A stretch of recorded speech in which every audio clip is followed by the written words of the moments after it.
아합 왕이 죽었습니다. 그 한 시대가 왕의 죽음으로 끝이 났습니다. 북이스라엘에는 그 9번의 왕조가 바뀌었고 19명의 왕이 있었습니다. 그 중에 압도적으로 악한 왕이 누구였는가 하면 바로 아합 왕입니다. 이제 아합 왕이 죽고 그의 아들 아하시아가 이제 왕이 됩니다. 성경은 아합이 왕이 죽은 후에 두 가지 큰 사건이 일어났다고 말해주고 있습니다. 첫 번째는 뭐냐 하면 모압이라는 나라가 이스라엘을 배반했습니다. 이 의미가 뭐냐 하면 그 지도가 중요한데 제가 지도를 준비를 못했으면 외우시면 됩니다. 북이스라엘 옆에 세 나라가 있습니다. 어디 나라 하면 첫 번째는 아람, 그 다음에 암몬, 밑에 모압. 쉽게 외우면 이렇게 하면 됩니다. 예전에 그 모임 중에 아람단이라고 아시죠? 아람단. 그 세대 아니십니까? 아람단, 걸스카우트. 아람단이 아몬들을 모았다. 그래서 아람, 모압, 암몬, 모압. 근데 이 모압이 왜 중요한가 하면 이 모압은 유다 땅 옆에 붙어 있거든요. 이것이 배신했다는 건 뭐냐 하면 이제 온 사방이 다 적으로 쌓여 있다는 겁니다. 국가적으로 모든 사방에 적이 있습니다. 그리고 모압이 무엇을 했는가 하면 충실하게 북이스라엘에 경제적, 물질적인 공급을 했습니다. 근데 이제 배반함으로 경제적인 어려움이 찾아왔습니다. 또 한 가지 문제는 뭐냐 하면 아하시아 왕이 병이 들었습니다. 왜 병이 들은가 하면 다락 난간에 올라가서 뭔 일을 한지 잘 모릅니다. 근데 떨어져 병이 들었습니다. 이 왕의 품위가 말이 아니죠. 전쟁하다가 병이 든 것도 아니고 국정을 논하다가 병이 든 것도 아니고 다락 난간에서 까불다가 떨어져 병이 들었습니다. 왜 떨어졌을까 제가 쓸데없이 묵상을 했습니다. 이게 난간이 부서졌을 수도 있고 또 난간에서 제가 볼 때는 이 난간에서 폼 잡다가 넘어진 겁니다. 괜히 쓸데없이 다락방 난간에 올라가서 폼 잡다가 넘어졌습니다. 이 두 가지 큰 문제가 이 땅에 벌어졌습니다. 여러분 문제 없는 인생이 있습니까? 없습니다. 문제 없는 인생은 없습니다. 근데 성경은 무엇을 주목하는가 하면 문제를 던져주고 이 문제를 이 왕이 아하시아 왕이 어떻게 해결해 나가는가를 너무 자세하게 다루고 있습니다. 우리 본문 말씀을 통해서 하나님이 우리 인생 가운데 주어지는 그 문제를 어떻게 다루기를 원하시는지 한번 보도록 하겠습니다. 첫 번째는 고난을 통해서 완전히 새로워질 수 있는 기회가 됩니다. 1절 2절 보시면 아합이 죽은 후에 모압이 이스라엘을 배반하였더라. 아하시아가 사마리아에 있는 그의 다락 난간에서 떨어져 병들매 사자를 보내며 그들에게 이르되 가서 에그론의 신 바알세붑에게 이 병이 낫겠냐 물어보라 하니라. 아하시아는 두 가지 큰 인생의 문제를 맞이했습니다. 문제를 처리한다는 것이 뭐냐 하면 어떤 의미를 가진가 하면 문제를 처리하는 것은 내 인생의 주도권은 처리의 주도권은 능력은 누구에게 있는가를 점검하는 겁니다. 풀기 어려운 문제 앞에서 누가 주도권을 가지고 있는가, 누가 이 문제를 풀 수 있는 키를 확인할 수 있는가를 확인할 수 있는 사건입니다. 세상에 이런 말 있죠, 여러분. 위기는 곧 뭡니까? 위기는 곧 기회다. 지금 이 상황은 우리가 봤을 때는 위기의 상황입니다. 어려운 상황입니다. 근데 성경의 시선에서 보면 이게 무슨 상황이냐면 이 아하시아가 아버지가 악했잖아요. 그토록 악한 왕이 아버지 왕이었습니다. 이제 이 아버지가 했던 수많은 죄악들을 끊고 새롭게 시작할 수 있는 좋은 기회입니다. 문제 앞에서 하나님께 매달릴 수 있는 좋은 기회입니다. 그런데 아쉽게도 정말 아쉽게도 이 문제 앞에서 아하시아는 어떻게 반응하는가 하면 왕의 사자들을 에그론의 신 바알세붑에게 보냅니다. 에그론이 어디입니까? 블레셋의 성 아닙니까? 성. 이방신 바알세붑이 뭐냐 하면 참 추합니다. 뜻이 뭐냐? 파리의 신. 그러니까 그 우리 날파리 있죠. 파리, 더러운 파리. 파리의 신을 바알세붑이라 하거든요. 고대 중동에서 이 파리가 어떤 의미를 가지는가 하면 우리나라에서는 취급을 못 받지만 고대 중동에서는 생명과 생명을 상징한다고 합니다. 그래서 이것을 파리를 신으로 섬깁니다. 이 이스라엘의 왕 아하시아가 이스라엘의 왕인데 하나님이 세우신 나라의 왕인데 누구를 찾아가는가 하면 에그론의 바알세붑에게 찾아갑니다. 여기서 여러분 안타까운 것이 뭐냐 하면 이 말씀 보면 정말 안타깝지 않습니까? 이방신을 찾아가는 왕을 왕궁에 혼자 안 있었지 않겠습니까? 신하만 해도 수십 명, 수백 명 있었지 않겠습니까? 근데 이 아시아를 아무도 말리지 않습니다. 한 명 누가 나서가지고 믿음의 눈으로, 믿음의 마음으로 왕이시여 이방신을 찾아가면 반드시 망합니다. 하나님이 진노하십니다. 하나님 기뻐하지 않으십니다. 말할 수 있거든요. 근데 한 사람도 이 왕 앞에 나서지 않습니다. 이게 망하는 자의 인생입니다, 여러분. 조언을 해줄 사람이 주변에 없는 거예요. 제가 오늘 기사를 보니까 시진핑, 이 중국 두목 아닙니까? 중국 무슨 주석입니까? 두목이 두목. 3연임에 성공했대요. 3연임에 성공. 찬성표가 2,952표. 그러니까 두목 똘마니 때 모였을 거 아닙니까? 이렇게 2,000명, 3,000명이. 2,952표가 3연임에 성공. 반대 기권이 몇 표인지 아십니까, 여러분? 몇 표인지 아십니까? 0표. 반대가 0표. 2,952명 중에 누구 하나 실수할 수도 있죠. 버튼을 이렇게 눌러야 되는데 이렇게 누를 수도 있잖아요, 이렇게. 근데 벌벌 떨면서 연임을 눌렀다는 것을. 2,952명이. 이 뭡니까, 여러분? 시진핑. 누가 나에게 감히 반대를 던질 수 있겠어? 이미 반대한 사람들 다 잡아간 거예요. 다 죽인 거예요. 나한테 쓴소리 하는 사람들, 듣기 싫어하는 사람들 다 죽인 거예요. 그러니까 2,952표 찬성. 모르죠. 누가 반대 눌렸는데 또 이렇게 시스템에서 찬성했을 수도 있죠. 결론은 이거잖아요. 아시아 같지 않습니까, 여러분? 망하는 길 아니겠습니까? 누가 나에게 쓴소리를 내? 누가 감히 나에게 내가 하는 길을 막아? 사람이 겸손한지 안 겸손한지는 어떻게 알 수 있는지 아십니까, 여러분? 목회자도 마찬가지 알겠습니까? 부교육자일 때는 아무리 말을 인자하게 뭐 이렇게 간드러지게 해도 모릅니다, 여러분. 그 사람이 겸손한지 안 겸손한지는 마음을 깔 수 없기 때문에 모릅니다. 저는 압니다, 근데. 하도 많이 봐가지고 저 여자에게 겸손한 정합니다. 다 압니다. 근데 언제 알 수 있는가 하면 힘이 주어졌을 때. 힘이 없을 때는 겸손할 수밖에 없습니다.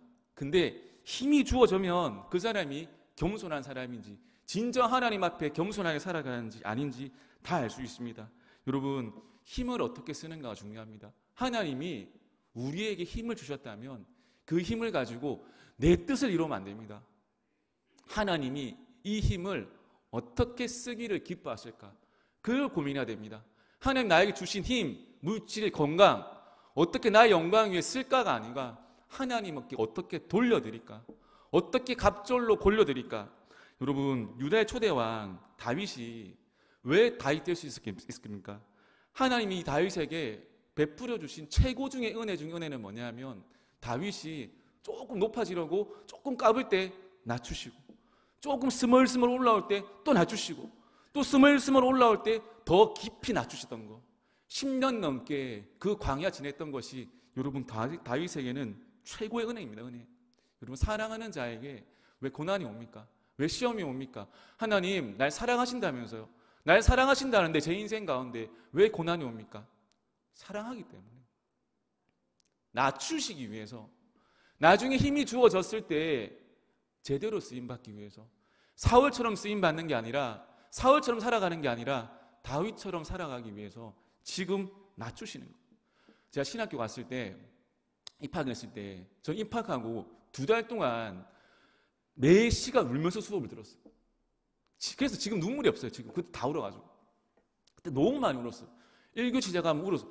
그러니까 눈물은 억지로 이렇게 막 짜내는 게 아니라 그냥 나오더라. 그냥. 근데 수업을 듣는데 수업만 시작하면 뒤에 동기들이 자꾸 손을 들어요. 교수님 잠깐만요. 이 부분은 이런 것 같습니다. 제가 100명 중에 나이가 뒤에서 4번째였거든요. 저보다 96명이 저보다 나이가 많은 거예요. 제가 며칠 참았어요. 왜? 울고 있으니까. 계속 수업만 시작하면 손 들고 교수님 잠깐만요. 제가 여기 앉았거든요. 여기 요 자리. 딱 요 인블루난 요 앞에 은혜 받는 자리. 딱 수업 시간에 교수님 잠깐만요. 뒤에 딱 서가지고 조용해라고. 다들 조용해라고. 죽는다고 했어요. 근데 제가 나이가 28살이었거든요. 제일 많은 형이 60 기성 조용해라고. 조용히 수업 들으라고. 겸손히 수업 들으라고. 교수님 잘했죠. 그러니까 잘한 건 아니라 하더라고요. 교수님 잘한 건 아니라 하더라고요. 점수 좀 잘 줄 줄 알았는데 정확하게 주더라고요. 정확한 교단, 합동신학대하고 정확한. 지금도 제가 동기방에 카톡을 올리면 동기 답장을 안 해줍니다. 동기방에 뭐 올리면 다 답장을 안 해줘. 조용히 개인톡에 와 이렇게. 조용히 잘 지내라. 살아있나? 살아있다. 살아있다. 여러분 겸손하게 듣는 거예요. 들어야 살 수 있습니다. 그 주변에 쓴소리 해주는 사람이 있어야 돼요. 좋은 말, 귀에 막 살랑살랑 망하는 길은 망하는 길. 새벽마다 예레미야 말씀 듣습니다. 예레미야 메시지가 듣기 힘들거든요. 바벨론에 너희들 잡혀가라는 거예요. 70년에 때가 차면 회복시켜 주신다. 아니 7분도 못 기다리는데 그 컵라면 물 얹어놓고 3분도 못 기다리고 2분 30초 만에 먹고 후회한다. 그게 우리 인생인데 70년을 기다리래요. 들립니까 그 소리가? 안 듣는 거예요. 메시지는 맞는 것 같은데 듣기 싫은 거예요. 어떻게 합니까 사람들이? 힘 있는 사람들이 메시지를 죽이지 못하니까 메신저인 에레미야를 죽이려 하잖아요. 여러분 우리가 하나님 아버지 앞에 어떻게 나아가야 되는가 하면 나 압니다. 나 알고 있습니다. 그게 아니라 겸손함으로 나아가야 돼요. 주님 아무것도 모릅니다. 나는 이 문제를 해결할 수 있는 방법도 힘도 아무것도 없습니다. 주님 말씀해 달라고. 주님 제가 듣겠습니다. 말씀해 달라고. 모든 순종하겠습니다. 목사님, 장로님, 권사님, 집사님 듣겠습니다. 다 들어야 됩니다 여러분. 근데 아시아 듣지 않습니다. 하나님께 나아가지 않습니다. 너무 마음이 아픕니다. 아시아 한 사람만 하나님 아버지 앞에 나아가고 겸손하게 나아가면 백성이 살았고 국가가 살 텐데 이 아시아 그렇게 하지 못합니다. 여기서 한 가지 우리가 보는 게 뭐냐 하면 아시아가 엘리야를 몰랐을까요? 아닙니다. 아버지 아합 때부터 나라를 구했던 이 엘리야를 알고 있습니다. 근데 알고 있음에도 바로 지척에 엘리야가 있음에도 이 엘리야를 의도적으로 멀리합니다. 왜 멀리하겠습니까?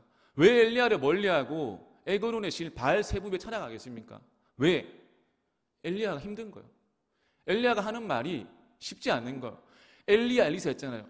성격은 엘리사가 좋거든요. 엘리야는 성격 좋은 선지자가 아닙니다. 불같은 선지자거든요. 엘리야 나중에 보면 스토리 엘리야는 따뜻한 선지자예요. 물론 엘리야도 따뜻하지만 엘리야는 기복이 심하거든요. 말을 세게 해요. 그러니까 찾아가기 싫은 거예요. 반대로 에그론의 신 죄송합니다. 파리 새끼는 좋은 말 하겠죠. 아시아요. 금방 나을 줄로 믿습니다. 아멘. 아시아요. 잘하고 있습니다. 아멘. 자기한테 좋은 말 할까요? 돈 들고 가고 뭐 들고 가면 좋은 말 해줄까요? 지금 화이팅입니다. 아자아자 화이팅. 찾아가는 거예요. 왜? 편하니까. 듣고 싶은 소리, 달콤한 소리 때로는 필요한데 하나님 아버지 앞에 나아가야 됩니다. 근데 바알세부에 가는 거예요. 여러분 청춘의 때 뭘 해야 되는가 하면 듣는 거야 돼요. 듣는 거. 누가 뭘 하든지 간에 들어야 됩니다. 들어야 됩니다. 들어야 됩니다. 얼마 전에 돌아가신 그 한국 최고 지성 이어령 씨 있지 않습니까? 대한민국에서 이어령 씨보다 똑똑한 사람이 있었겠습니까? 없습니다. 이 사람을 지성으로 이성으로 설득할 수 있는 사람이 한 사람도 없었습니다. 하나님의 존재를 철저히 부정했던 인물이거든요. 근데 항상 했던 말이 뭐냐 하면 하나님 이 땅에 어디 있냐고. 하나님 없다. 신은 없다 했어. 근데 자신이 정말 사랑했던 딸과 손자가 미국에서 넘어가서 잘 살 줄 알았는데 병이 든 거예요. 고치기 힘든 병이 든 거예요. 병을 고치는 가운데 하나님의 역사를 경험했습니다. 이분 하시는 말이 뭐냐 하면 내 딸을 치료했기 때문에 내가 하나님을 믿는 것이 아니다. 깊은 고난 가운데서 하나님이 우리 인생 가운데 실제로 계셨음을 경험했다는 거예요.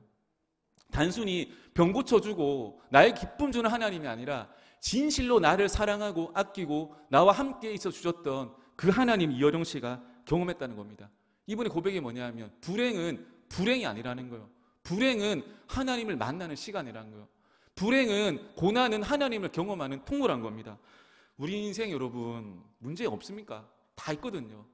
문제로 끝나는 게 아닙니다. 고통스럽지만 힘들지만 어렵지만 영적으로 여러분 완전히 새로워질 수 있는 시간입니다. 하나님께 역사를 경험할 수 있는 시간입니다. 그 고난 앞에서 문제 앞에서 하나님을 경험하시길 축복합니다. 두 번째는 하나님 아버지 앞에 나아가서 은혜를 붙들어야 됩니다. 3절 4절 보시겠습니다. 여호와의 사제가 디셉 사람 엘리야에게 이르되 너는 일어나 올라가서 사마리아 왕의 사자를 만나 그에게 이르기를 이스라엘에 하나님이 없어서 너희가 에그론의 실 바알세붑에게 물으러 가느냐. 그러므로 여호와의 말씀이 내가 올라간 침상에서 내려오지 못할지라 내가 반드시 죽으리라 하셨다라. 엘리야가 이에 가니라. 하나님의 사자가 이 아하시야가 하는 행동을 보았습니다. 그리고 엘리야 찾아갑니다. 이렇게 말합니다. 이스라엘에 하나님이 없어서 에그론의 신 바알세붑에게 가느냐. 내가 반드시 죽으리라. 하나님의 마음이 안타까운 거예요.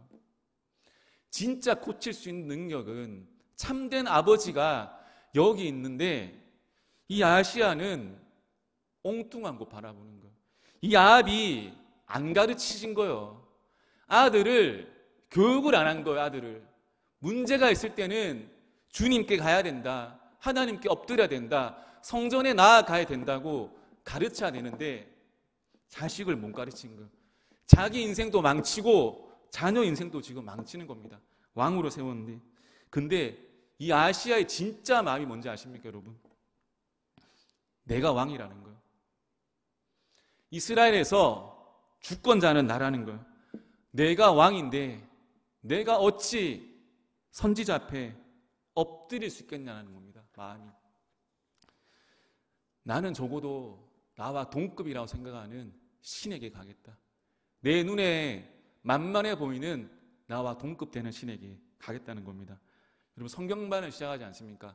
핵심이 뭡니까? 성경의 전체적인 핵심 주제가 뭡니까? 누가 왕인가? Who is the king? 누가 왕인가? 네가 왕인가? 너가 왕인가? 서로 다 왕이라고 주장하거든요. 아니다. 이 세상의 주인은 하나님이시다. 주권자는 예수님이시다. 이것이 성경반이지 않습니까? 뭡니까? 모든 공부 학습을 통해서 주인이 누구신지를 보는 거예요. 주권자가 누구신지를 보는 거예요. 근데 이 아시아 모습이 여러분 열왕기하든 쭉 보면 모자란 왕들이 너무 많이 나오거든요. 왜 보여주시는지 아십니까?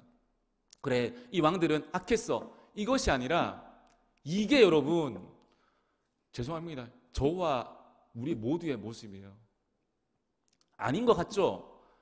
이게 우리의 모습이라는 겁니다. 입술로는 주님이 왕이라고 고백하지만 다 각자가 왕이 되어가지고 주인 행사하고 있는 거예요.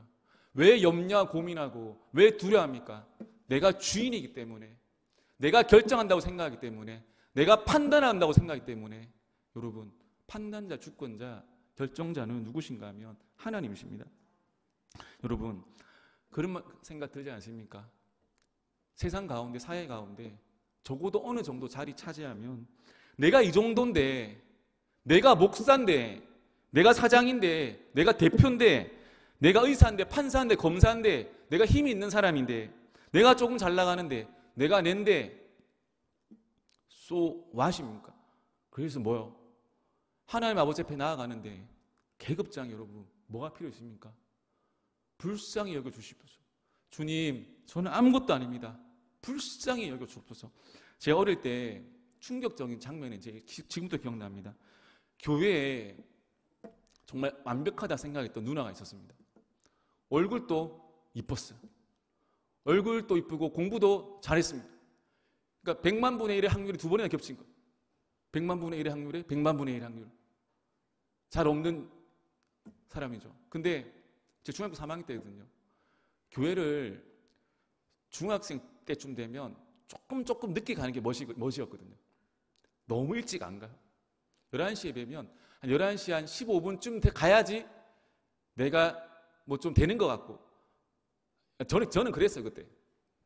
저는 그랬어요. 그날 또 늦었어요. 버스 타고 이렇게 가고 있는데 창밖에서 그 누나가 겁나게 뛰는 거예요. 죽을 힘을 다해 뛰는 거야. 죽을 힘을 다해. 나는 그래도 조금 늦어도 괜찮겠지. 괜찮아. 그래, 조금 늦어야 멋있어. 조금 늦게 가야지 얼굴도 한번 더 주목받고 왔니? 이렇게 할 수도 있고 주목받아. 근데 이 누나가 죽어나 뛰는 거야. 예배 시간 늦은 게 마음이 아파서 뛰는 거야. 저 그거 보면서 정말 충격 먹었습니다. 하나님 저렇게 섬기는구나. 하나님은 마음을 보신댔잖아요. 부산에 가면 여러분 동아대학교라고 있습니다. 동아대 아십니까? 동아대인데 그 동아대 그 근처에서 청년부를 담당했던 목사님이 제 고향교회로 부임하셨어요. 근데 저희 고향교회에 그 마음이 상한 지체들이 많아가지고 예배 시간이 2시면 한 2시 반대 아래 모입니다. 그래서 2시 반 돼야지 이제 찬양 시작하고 이렇게 흐지부지하게 끝이 납니다. 이 목사님이 그런 얘기를 한번 해주시더라고요. 이렇게 제가 동아대 근처에 사역을 할 때 그 동아대 의대 캠퍼스 근처에 사역을 하셨대요. 근데 한 번은 학생이 몇 명이 찾아왔대요, 교회로. 왜 찾아왔냐면, 목사님, 저희는 동아대 의대를 다니는 사람들입니다. 근데 여러 사정상 참 예배 시간에 헌신하는 것이 힘들어서 혹시나 우리를 위해서 예배를 열어주실 수 있습니까? 그리고 말씀을 우리에게 들려주실 수 있습니까? 라고 정중하게 요청을 하더래요. 동아대 의대 학생들이. 그래서 목사님이 고민했다고 합니다. 큰일 났다. 어떡하나. 몇 시에? 새벽 3시에. 그때 시간을 낼 수 있는데 혹시 예배를 만들어 주실 수 있습니까? 목사님이 아니다 할 수 없잖아요. 그래서 알겠다 하고 약속을 잡았답니다. 새벽 3시에 동아대 의대 학생들이 청년부실을 꽉 채워서 왔대요. 정확하게 새벽 3시에. 목사님 이 말씀 왜 해주시는가 하면 너희도 이렇게 해라. 너희도 이것밖에 못해. 이게 아니라 얘들아, 하나님을 이렇게 간절히 사모하는 학생들이 이 땅 가운데서 이렇게 많단다. 너희들만 예배드리고 너희들만 바라보니까 아닌 것 같지? 아니야. 이 땅 가운데 너희가 악하다고 하는 이 땅 가운데도 하나님을 사모하고 간절한 마음으로 부르짖는 자들이 이렇게라도 많단다. 여러분, 은혜 뭡니까, 여러분? 그냥 감정에 찬양 맺고 가고 그냥 눈물 흘러가지고 이게 은혜입니까, 여러분? 그거는 감정이죠, 감정. 은혜는 여러분, 내가 잘난 거 하나도 없는 거 깨닫는 거예요. 내가 하나님 아버지 앞에 드릴 것도 없고 내세울 것도 없고 아버지 앞에 자랑할 것도 하나도 없는데 그럼에도 불구하고 우리를 구원해 주시고 자녀 삼아 주시고 직분자로 삼아 주시고 철저한 죄인이거든요. 이 자리에 세워주시잖아요.